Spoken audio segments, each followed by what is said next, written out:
The purpose of this video is to make potential buyers of the Garmin Reactor 40 Kicker Autopilot aware of some potential issues you may have when installing and operating the device. I was looking for an autopilot, so I kind of like the idea behind the Garmin Reactor 40 Kicker. So I went to a authorized reseller who is a very well-known marine electronics dealer. I'm not going to mention their name just to protect them.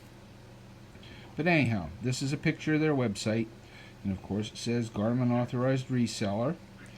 And if you look here right on the website, it says designed for use with kicker motors, specially designed for boats with small gasoline outboard motors up to 20 horsepower. Well, my plan was to put this on a Mercury 15 horsepower Pro Kicker, a 2017 model. Now, that's where all the trouble begins. I bought the product, went to put it on, and encountered an issue with the linkage and assembly to run the carburetor. Now, if you look at Garmin's guide, after you buy this thing from the retailer and they don't tell you what motors it can and cannot be put on, here's Garmin's compatibility chart. All kind of Yamaha, Honda, and here's some Mercury's. And if you come down here, they list the 99 Bigfoot and Pro 05 and newer, Mercury 15 EFI 2018 and newer, Mercury 20 EFI 18 and newer. They don't list the 2017 Pro Kicker carbureted, which is a very common engine. So I called Garmin and I said, how do I make this work? They said, well, we didn't engineer it for that. We only engineered it for the popular engines. So beware, if you're going to put this on an old Nissan or Tohatsu or something like that, you're going to run into problems because Garmin didn't consider anybody would be putting this autopilot on an older engine.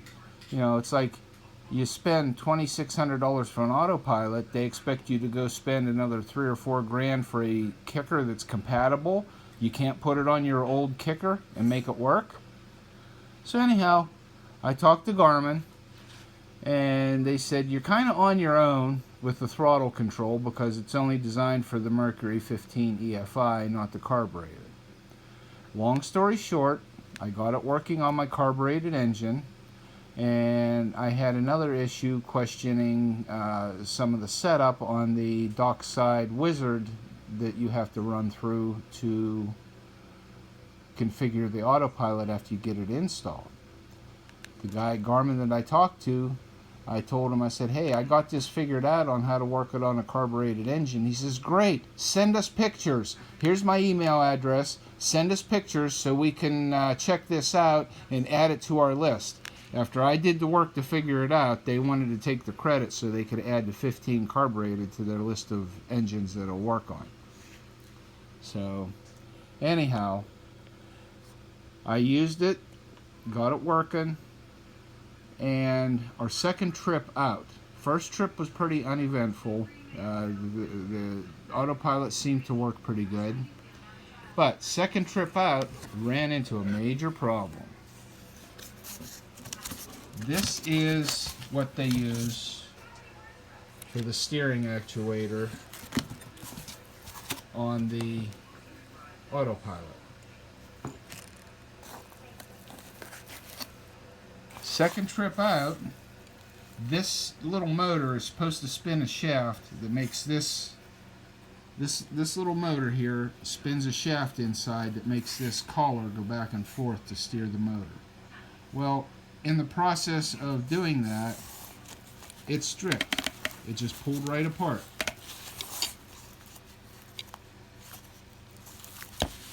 And this little piece right here is just plastic. And the way they do this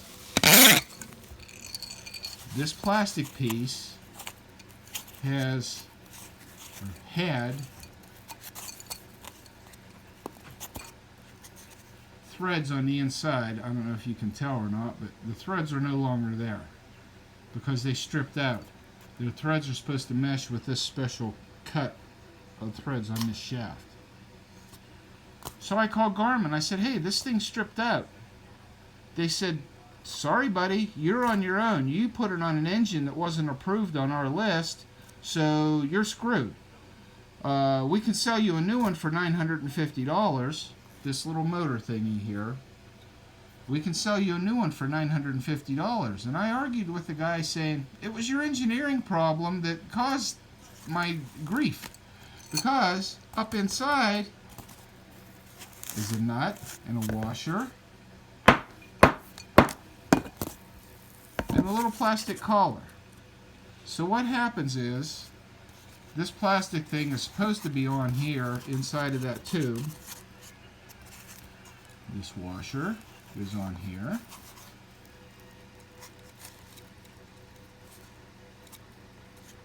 This plastic collar is supposed to be on here. This nut, plain old ordinary left-hand thread nut. It's not a right-hand thread, it's a left-hand thread. Plain nut, not a lock nut, not a nylock, nothing special. So anyhow, this thing is threaded on here. So in the process of this motor turning back and forth, this nut came unscrewed, left this thing fall off, and when it got to the end of the travel, it pushed this tube off the end. Well, when it went to steer the other way, when it went to pull this collar back in, it was beyond its travel, and the threads on here dug into that and just chewed all the threads out of this plastic thing, so it quit steering. So to me, it's an engineering issue with Garmin. This should have been a lock nut, or should have had Loctite on it. But there was it's neither. There's no signs of Loctite, no residue or anything like that. It's like this nut was just screwed on there. And to get that nut to tighten, they got to tighten it through this little window on this tube. They got to get a wrench or some sort of tool in there to tighten that nut. So basically, if you want to trust this thing, you know, it's up to you. But until Garmin redesigns this and either makes this out of brass or puts a lock nut on here or something so this thing stays together, you might want to think twice about getting the Reactor 40 kicker, because this is a very weak point here, and their support is less than desirable. Essentially, they laughed at me on the phone when I said, can you even give me a price break? Give me one for half price to replace this broken one. And he actually laughed at me on the phone. So just want to make you aware of what Garmin is producing these days. Thank you.